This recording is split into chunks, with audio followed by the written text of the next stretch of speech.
Pak Haji, makasih. Ya, terkabul ya. Ya, penginapannya disiapin gratis. Bos, siapin bayar penginapan, Bos. Yuk, Ibu duduk sini. Tinggal di mana? Dermaga. Tahu RDAI dari mana? Oh iya, pegang mic-nya. Apa yang tertarik dari TikTok? Apa ya, suka ini aja, suka dengerin Pak Haji ceramah, sama ada beberapa amalan-amalan yang udah beberapa amalan-amalan yang udah saya ikutin juga gitu. Ini tuh yang ketiga kali saya kesini. Datang ke RDAI? Ya. Ketemu saya udah berapa kali? Baru kali ini. Oh, baru. Jadi pertama itu saya cuma ke informasi, mencari tahu bagaimana prosedurnya. Yang kedua, baru minggu kemarin. Yang kedua, saya tertarik untuk ijab di atas kuda. Oh, di atas? Ya. Alhamdulillah, pulang dari sini ada aja yang tak terduga. Dan itu walau alam ya. Nah, karena hari ini saya dapat rezeki, dan hari ini juga tadi sekitar jam 3 saya mendaftar. Kata informasi besok aja Mbak, nggak apa-apa saya nunggu. Saya naik Grab dari Pakuan Regensi ke sini. Dan saya nunggu sekitar 3 jam. Nunggu di mana? Di depan, di kantin. Oh, di depan. Ya. Dapat urutan ini nih. Ya, dapat nomor 12. 11. Nomor 12. Ya. Dari tadi urutan ke pertama masuk 7. Oh, 7. Ya. Bapak Ibu dari Dermaga. Itu barusan yang keluar tuh dari Jambi. Iya, tadi udah ngobrol. Dari Jambi. Wow, Jadi luar biasa. untuk yang Ibu kegiatan sehariannya apa Mbaknya? saya ini bisnis kecil-kecilan Pak. Contohnya kayak gimana? Saya tuh buka laundry. Buka laundry di Pakuan Regensi. Pakuan Regensi. Iya. Nah, tinggal di mana? Tinggal di Pakuan juga. Oh, Pakuan Regensi. Di rumah tinggal sama siapa aja? Sama adik, sama suami. Kebetulan suami lagi kurang enak badan, jadi nggak bisa ikut hadir. Oh iya iya. Wakilkan saja gitu. Terus hajatnya apa nih maksain ke RDAI nih? Luar biasa. Mau antri hampir 3 jam. Dari nomor 7 ke nomor 12. Antri. Udah gitu sedekahnya ekstrim lagi 10 juta. Alhamdulillah. Seumur-umur kan jarang orang sedekah 10 juta. Alhamdulillah. Apa yang bikin memotivasi? Pertama, dari setahun ini memang lagi ada masalah di finance. Udah mencoba memperbaiki, tapi kok belum ketemu jalan. Sampai terakhir itu saya ngegade mobil 300 juta. Mobil apa? Mobil CR-V. CR-V tahun 2018. Gubrak. Dapat 300 juta. Kebetulan suami itu udah nganggur juga karena tadinya itu kerja, cuma karena kontraktor freelance gitu, jadinya ya kalau ada job berangkat kayak gitu. Kebetulan dari bulan September tahun lalu itu. Jadi suami ngerjain apa contohnya kalau? Suami itu kerja di PLTU Pak, kontraktor di PLTU gitu. Cuman ya tadi kalau ada kerjaan ada, kalau nggak ada gitu. Nah akhirnya dari udah nggak kerja, ada sedikit yang dirasa juga kemarin tuh info terakhir dari dokter itu kalau dia ada pembengkakan penyumbatan di pembuluh darah jantung. Tapi lagi kita obatin. Suami. Justru umur berapa suami? Saya sama suami itu selisih 10 tahun, saya 43, berarti suami 53. Selisih 10 tahun.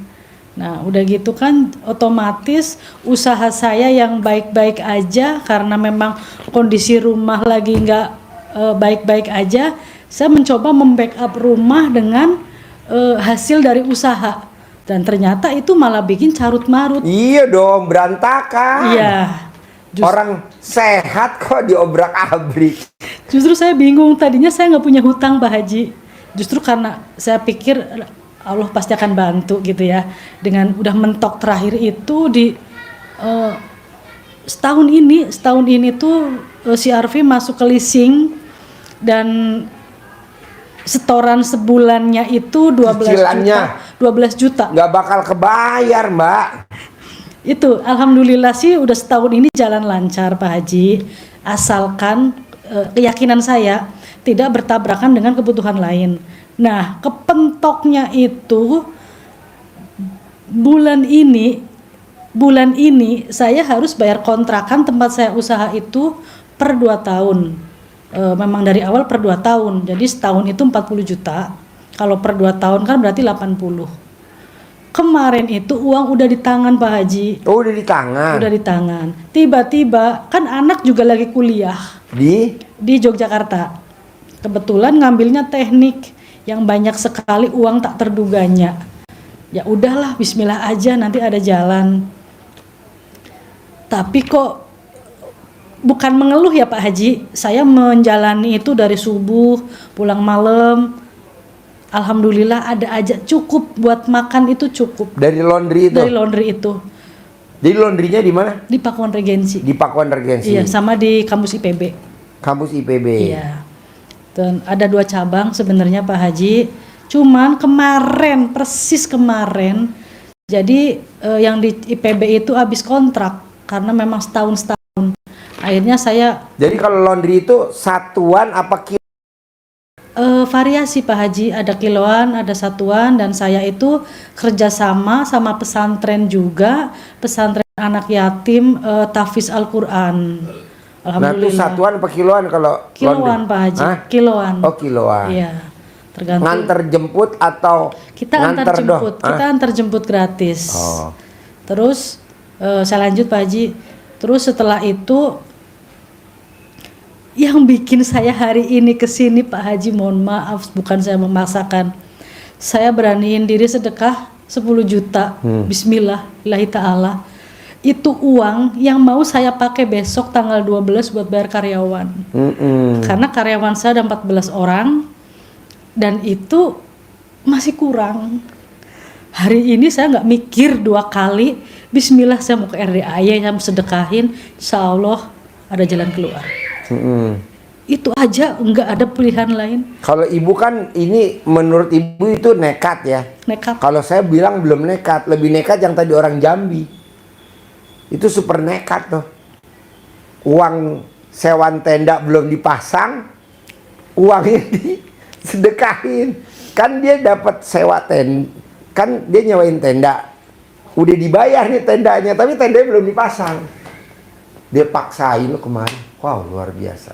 Apalagi yang dagang nasi gorengan dari Riau. Dari Riau satu, yang gorengan lagi satu lagi dari Pasuruan. Dayangin Bu, dagang gorengan, maksain. Ntar gue pulang, ntar dagang dari mana nih modalnya? Karena modalnya kan buat sedekah. Tapi di situ saya salut. Dia praktekin cair 250 juta yang di Pasuruan. Yang di Riau cair 100 juta. Nah, ibu harus yakin dulu. Jadi kuncinya tuh pede. Kalau ibu nggak pede nggak bisa. Kalau saya nggak yakin, saya nggak akan sampai sini Pak Haji. Nah, jadi nanti pulang dari sini harus lebih yakin lagi. Insya Allah. Pasti. Pasti. Dasarnya apa? Di Al-Quran. Aku, apa kata prasangka hambaku? Aku tuh Allah, apa kata prasangka hambaku? Berarti kan kita hamba Allah. Iya. Nah, prasangkanya apa? Ya Allah itu maha baik. Nah, jadi banyak tanemin itu. Dari perjalanan nanti pulang, banyak tanemin itu. Tanemin itu, tapi dengan begini. Kenapa mesti angkat tangan? Ayatnya apa? Hadisnya. Kenapa mesti angkat tangan? Hadisnya apa? Hadisnya Nabi. Rasulullah SAW bersabda bahwa Allah itu pemalu dan maha pemurah. Allah malu melihat hambanya mengangkat kedua tangan mohon hajat kepada Allah, sementara Allah tidak mengabulkan. Kalau tidak mengabulkan, Allah malah malu dengan kita mengangkat kedua tangan mohon hajat kepada Allah. Itu sabda Nabi seperti itu. Jadi mbaknya paksain sehari 5 kali, kalau habis sholat 5 waktu tangannya begini. Tapi nggak boleh ngomongnya begini nih, nggak boleh ngomongnya begini, Mbak. Allah, besok jatuh tempo. Nah, itu nggak boleh ngomong begitu. Yang benar adalah terima kasih Allah, terima kasih. Besok buat gajian anak-anak, uangnya sudah Allah kabulkan, udah Allah sediakan, sudah ada di saya. Padahal lagi proses. Padahal belum ada, tapi kita prasangka baik sama Allah. Begitu. Tapi kebanyakan kan orang nggak begitu. Doanya ngeluh. Allah, sekarang tanggal 9, besok tanggal 10. Jatuh tempo tanggal 12. Ngadu. Boleh? Iya boleh, tapi nggak gitu kali ngadunya. Ngadunya, terima kasih Allah untuk gajian sudah ada. Terima kasih ya Allah. Padahal belum ada. Jadi berprasangka baiklah kepadaku. Dari intonasi aja udah artinya beda. Betul? Iya, Pak Haji. Dari intonasi artinya udah beda. Nah, nanti mbaknya begitu. Kedua, biar cepat terkabul. Saya mau sifat 18 jangan ada di mbaknya. Karena mbaknya yang hadir, jadi mbaknya yang praktekin. Suami nggak berlaku. Mbaknya aja dulu. Bisa gak yang 18 nggak boleh ada? Kalau saya boleh tanya, dari 18 yang dominan di mbaknya yang mana? Mikir. Satu, selain mikir.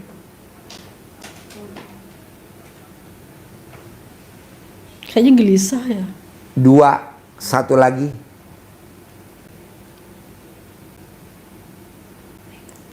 Pelan-pelan. Sampai nomor 18 coba diperhatiin. Sedih, gampang banget nangis. Betul. Jadi gini. Di ayatnya itu nggak boleh satu. Mbaknya udah 3. Berarti melanggarnya lebih dari pasalnya. Kan satu nggak boleh. Di dalam satu tubuh, coba. Ya. Jadi Rasulullah SAW bersabda dan diawali dengan kata-kata ingat. Jadi perhatian. Jadi ini sangat harus kita perhatikan karena penting sekali. Kata Nabi, ingat bahwa di dalam jasad manusia, di dalam tubuh manusia itu ada segumpal daging. Apabila dia bagus, maka bagus, baik seluruh jasad, seluruh tubuh. Tetapi apabila dia rusak, dia busuk, maka rusak seluruh jasad manusia itu, rusak seluruh tubuh manusia itu. Apa dia? Dia adalah hati. Jadi sholat mbaknya tuh 0, baca Qur'annya 0, sholat taubatnya 0, beribadah gaji karyawan istilahnya katanya kita buat baik 0. Kenapa? Karena sifat itu. Padahal itu satu loh. Yang tadi diceritakan ya kan, dalam satu badan ada segumpal daging ada satu aja rusak semuanya. Nah mbaknya tuh 3. Salah satunya yang parah Pak, mikir, sedih, gundah, nggak boleh. Gelisah, nggak boleh. Murung, nggak boleh. Pak Haji, kalau gue sedih, gundah, gelisah, murung, bagusnya saya ngapain? Duduk di lantai, nyender di kaca. Nah gitu. Kayak orang di belakang sana. Jadi mbaknya nggak boleh. Gitu. Setuju gak obrolan saya? Kenapa setuju kalau saya boleh tanya? Kok setuju? Ya, Deketin mic-nya. ya mungkin kan selama ini saya tuh nggak ada tempat untuk Mengadu. sharing. Karena orang tua juga jauh. Saya itu dari kecil nggak tinggal sama orang tua. Dititipin ke nenek kakek, tumbuh besar sama kedua nenek kakek. Ketika kakek saya udah nggak ada, di situ saya kehilangan sosok bapak. Gitu. Jadi nangis dulu deh. Jangan nangis, nggak boleh. Karena kan malam aku rubah jadi siang, siang aku rubah jadi malam. Kata Allah, aku bisa. Bahkan orang mati sekalipun aku hidupin, aku bisa. Mosok ngabulin doanya mbaknya nggak bisa. Ya, Pak Haji. Kenapa mbaknya sedih? Karena mbaknya terkena penyakit PKD. Kalau bisa jangan sampai kena virus PKD. Apa itu PKD? PKD singkatan dari penyakit kurang duit. Dan sekarang lagi merasuk itu virus pada orang yang duduk di lantai. Soalnya lagi trending sekarang NPD bukan PKD. Apa? NPD. Singkatan dari apa? Narcissistic Personal Disorder. Artinya apa bahasa Indonesianya? Orang yang playing victim, dia yang menyakiti tapi merasa paling tersakiti kayak gitu. Oke. Di medsos sedang lagi rame tuh. Iya, soalnya lingkungan saya juga begitu. Oh iya. Lingkungan saya lagi begitu. Nanti siapa yang Bukan PKD ya? bukan, tapi Tapi NPD. NPD. Iya. Itu lagi nggak cuma di medsos, tapi memang di dunia nyata juga iya. Oh, dunia nyata. Iya. Tapi kenyataan bener sih ya yang lagi duduk nyender ya. Nggak juga. Oh enggak. Nggak, insya Allah jangan lah itu mah. Jangan lah. Tapi nanti yang hibur yang duduk di bangku akan menghibur. Jadi intinya gini mbak, coba mbaknya jangan sedih. Buat apa kata Allah sedih? Orang ini semua udah ada rencana dariku kok. Udah ada skenarionya kok. Kenapa mbaknya sampai dalam arti kata terpuruk? Mbaknya jangan nyalain nasib, jangan nyalain keadaan. Tapi salahin aja kata Allah Haji Dwi Susanto. Kok Haji Dwi Susanto? Karena doa saya tiap malam biar mbak sedih. Nanti pasti ketemu saya. Nih kita ketemu. Jangan. Lawan. Lawan. Lawan. Lawan. Lawan. Lawan. Lawan. Lawan. Gitu. Kalau nggak dilawan nggak jebol mbak. Dobrak. Dengan cara apa? Keyakinan. Pasti. Kan dulu mbaknya nggak ngimpi waktu SMP. Nikah sama suami. Yang sekarang nggak mimpi kan? Tapi kok bisa nikah sama dia? Iya, karena jodohnya Allah. Jadi ketemu, jalan bareng, kenalan, karena lihat ganteng, sayang, perhatian, jadi. Nah, di tahun 2025 suami lagi nggak ada job, sedih. 2024. Jangan. 2024 nggak ada job, sedih. Jangan dong. Gembira, senengin, sayangin, susuin. Kenapa mesti disusuin Pak Haji? Wanita yang menyusui rezekinya nggak pernah akan berhenti. Buktinya apa? Pada saat mbaknya punya anak kecil, nyusuin anaknya, itu rezekinya ada aja. Begitu juga istrinya Haji Marco. Kan dia anak ketiga. Pada saat anak pertama disusuin, rezekinya banyak. Nyusuin anak kedua, rezeki banyak. Nah, ketiga banyak. Nah, sekarang kan anak dia udah gede-gede. Paling kecil kelas 6. Kelas 6. Jadi istrinya mau nyusuin gimana orang kelas 6? Nah, akhirnya Haji Marco dijadiin bayi tabung. Dan alhamdulillah rezekinya ada aja. Nah, coba mbaknya bilang sama suami tercinta. Mbaknya kalau manggil suami gimana? Mas. Mas, kata Pak Haji, Mas harus nyusu. Emang kenapa?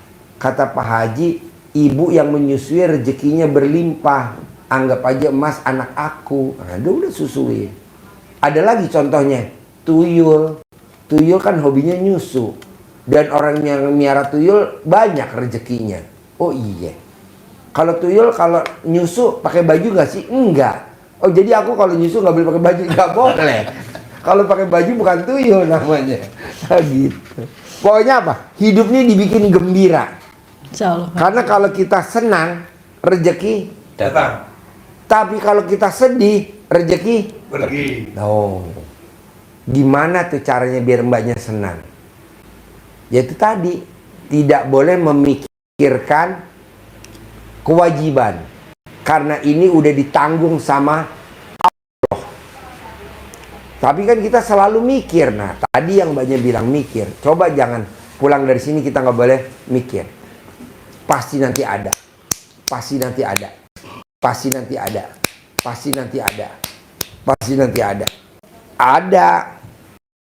Tapi kalau kita bilang, ada gak ya? Ada gak ya? Nggak ada. Bisa? Apa lagi yang mau ditanyain? Saya dari kecil tidak hidup sama ibu. Saya ketemu ibu itu saya udah SMP. Itu saya diculik. Jadi memang keluarga bapak itu tidak mengizinkan ketemu ibu. Karena orang tua saya kan cerai ya. Jadi ketika saya ngelihat kondisi, mungkin saya dihidup sama keluarga bapak itu agak lumayan cukup. Begitu saya ngelihat kondisi ibu saya kok udah gede dan kaget juga ini siapa gitu. Karena setahu saya ibu saya nenek saya gitu. Karena setiap kali sekolah pengambilan rapot kan kakek. Jadi ya udah itu bapak gitu. Nah, kesini mungkin saya dikasih rezeki yang alhamdulillah selama ini ya cukup. Punya rumah, punya mobil, anak-anak sekolah, punya usaha, enak lah. Sampai hari ini pun saya masih bersyukur Pak Haji. Istilahnya orang-orang pada terpuruk, saya sehari masih dapat omset bersih 1 juta. Itu udah saya syukuri banget. Dari laundry? Yang di laundry. 1 juta? 1 juta satu tempat. Alhamdulillah ya gitu. Masih bisa walaupun saya masih harus berpikir lagi untuk nutup kekurangannya. Tapi yang bikin saya sedih bukan itu Pak Haji. Ibu saya itu kan sakit. Sekarang nih? Sakit-sakitan Pak Sekarang? Haji. Iya. Di mana? Di Cilacap. Di Cilacap, Jawa Tengah. Di desa apa? Di Desa Penyarang. Kecamatan? Sidarja. Sidarja. Iya. Ya. Terus apa namanya? Ibu saya itu suka ziarah-ziarah. Saya tuh deketnya belum lama. Bener-bener ngerasain selama umur saya 43 tahun, baru lebaran kemarin saya kumpul sama beliau. Itu luar biasa. Kumpulnya di mana? Di rumah ibu saya. Di Sidaraja sana? Iya. Oh. Selama ini kan saya tinggalnya di Jogja. Jadi saya tetap balik ke Jogja nengokin anak-anak. Karena anak-anak itu kan Semua anaknya berapa? 2. Paling besar? Umur 21 tahun, semester 7. Jurusannya? Teknik. Oke, nomor 2? Nomor 2 ini masih SMA kelas 3. Insya Allah nanti besok mau masuk kuliah. Oke, di sini di Bogor? Jogja semua dua-duanya. Di Jogja itu. Berarti kos? Alhamdulillah rumah sendiri. Cuman di sana tinggalnya sama mbak pembantu. Oh, yang masakin? Iya, yang bersih-bersih rumah kayak gitu. Nah, terus kok saya beberapa setelah Lebaran ini Pak Haji, kok saya tergelitik, ya Allah, seandainya saya dikasih rezeki yang memang lebih, saya pengen berangkatin ibu saya haji. Bisa lah. Kalau nggak haji pun umroh dulu. Bisa. Dan itu tuh kok selalu terngiang di kepala saya ya. Saya setiap 2:30 itu pasti. Karena ibunya udah sakit-sakitan harus naik ONH plus. Bayar 2025, berangkat 2025. Bayar 2026, berangkat 2026. Tapi kalau ONH biasa 20 tahun baru berangkat, ya kan? Malah ada yang 30 tahun. Kasihan. Cuman dijanjin doang. Mendingan berangkat yang ONH plus. Berapa tuh? Minimal 1 miliar. Ada kok Pak Haji yang 400. Naiknya bisnis, enaknya ekonomi. Saya mau naiknya ibunya bisnis. Amin. Bismillah. Eksklusif. Jadi duduk, nyampe langsung tanpa transit di Jeddah atau tanpa transit di itu Abu Dhabi. Jadi langsung. Karena selama 43 tahun ini kok saya baru menyadari bahwa saya seorang ibu juga ngurus anak, dan saya itu kan memang dipisahkan. Sekarang pertanyaannya apa sekarang? Pertanyaannya minimal saya berangkatkan ibu tuh umroh dulu. Setelah itu biar saya nggak punya beban dan saya nggak punya hutang. Karena saya kalau mbaknya mau sih, saran saya jangan bilang berangkat umroh, minta sama Allah berangkat haji. Karena kalau haji plus umroh. Tapi kalau umroh nggak plus haji. Kenapa Pak Haji? Karena kalau orang umroh nanti sebelum pulang ada waktu jeda bisa bilang umroh. Kan ibu berangkat haji nih. Nanti ada space waktu. Nah itu bisa umroh. Tapi kan Pak Haji mahal, kata Pak Haji tadi 1 miliar. Kalau pakai maktur, kalau pakai travel abal-abal kan murah. Tapi saya maunya maktur, travel yang udah terkenal. Karena RDAI pakainya maktur. Amin, semoga RDA-nya bisa membawa ibu saya. Iya, pakai maktur. Jadi mbaknya harus yakin, pasti gitu. Tapi kan mbaknya sambil berdoa aja sedih. Saya tanya, Allah kenapa nggak dikabulin? Gue nggak takjub. Apa-apa sedih, orang ini udah ada skenarionya. Nah, jadi mbaknya sambil gembira. Makanya kan anak yatim gini, Pak Haji, kenapa sih yang pada ijab di RDAI 100% terkabul? Karena anak yatim sebelum ngaminin hajat mbaknya, dia salawat dulu, nyanyi-nyanyi dulu. Ya betul ya? Betul aja. Seneng dulu, lari-lari dulu. Ya betul? Yes. Absen dulu, baru lari-lari. Gak langsung streng. Duduk. Enggak. Lari-lari, bercanda, jajan, ke kantin, jajan, lari-lari, salawatan, baru udah masuk ijab kabul buat hajat kita. Makanya kan kemarin ada, Pak Haji makasih ya, ini luar biasa, saya baru ijab aja langsung dikabulin. Kenapa Mbak? Ini saya pernikahan yang ke-10. Mbak, pernikahan yang ke-10. Orang mah pernikahan yang pertama aja udah alot, kedua aja tuh lalit, 3 bluk. Ini ke-10. Jadi nggak ada yang nggak mungkin. Jadi mbaknya tinggal kesempatan ijab. Ada kesempatan ijab. Ada kesempatan ijab. Ada kesempatan ijab. Cair privat lagi. Cair privat lagi. Saya maunya mbaknya 10 miliar per bulan. Amin. Jangan pengen tahu dari mana. Amin. Pasti dari Allah. Begitu. Bisa? Bisa. Ajarin, nyentongin duit, cair 10 miliar tiap bulan.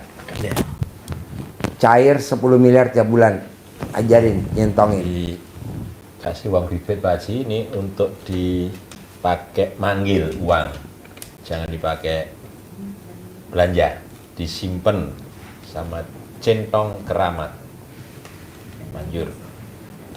Jadi ada foto ganteng-ganteng, senyum, nggak ada yang nangis. Nggak ada, mana ada duit foto foto duit, foto digambar duit nangis. Ya.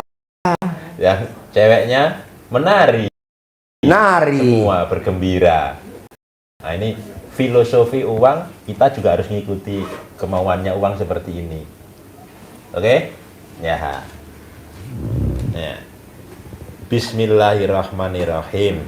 Atas ridho Allah Subhanahu wa Ta'ala dan karomahnya anak-anak yatim RDAI Kandang Embek, pimpinan Bapak Haji Dwi Susanto bin Suwondo, hajat saya memanggil uang puluhan juta, ratusan juta, puluhan miliar, ratusan miliar. Wasilah cara yang saya kerjakan ini Allah kabulkan, pasti Allah kabulkan. Ajak komunikasi, ganteng datang ya, datang ke rumah saya sini, datang ke rumah saya, masuk ke kamar, masuk ke almari, masuk ke rekening, undang, ajak kawanmu sebanyak-banyaknya ke sini, undang, ajak kawanmu sebanyak-banyaknya ke sini. Saya butuh uang 10 miliar setiap bulan. Saya butuh uang 10 miliar setiap bulan. Undang, ajak kawanmu datang ke sini. Diulang-ulang seperti yang tadi. Waktunya bebas, habis sholat boleh. Waktu yang longgar, yang hatinya pas senang. Maksudnya enggak ada hitungan, kalau kayak yang alhamdulillah itu kan saya 999 kali. Kalau ini mah enggak. 9 lah minimal. 9 kali minimal. 9 kali Manggilnya. Kalau alhamdulillah 999 kali. Iya, saya sehari kemarin 27 kali. Oh enggak, saya cuman kalau pas habis tahajud aja. Oh, sehari 27 Tapi kali. alhamdulillah ada aja Pak Haji, rekeningnya nggak pernah kosong. Kemarin orang dia praktekin baru 7 kali baca. Cair 4,2 miliar. 4,2 ya. Tunai. Dahsyat banget. Pede banget. Udah ngomongnya medok, ngomong Jawa, tapi duitnya bukan orang Jawa. Bisa? Insya Allah bisa. Ada lagi pertanyaan? Sudah itu aja. Sip, 10 miliar ya. Sip, terkabul. Terkabul. Ya, terkabul. Ya. Ini untuk mengundang pelanggan.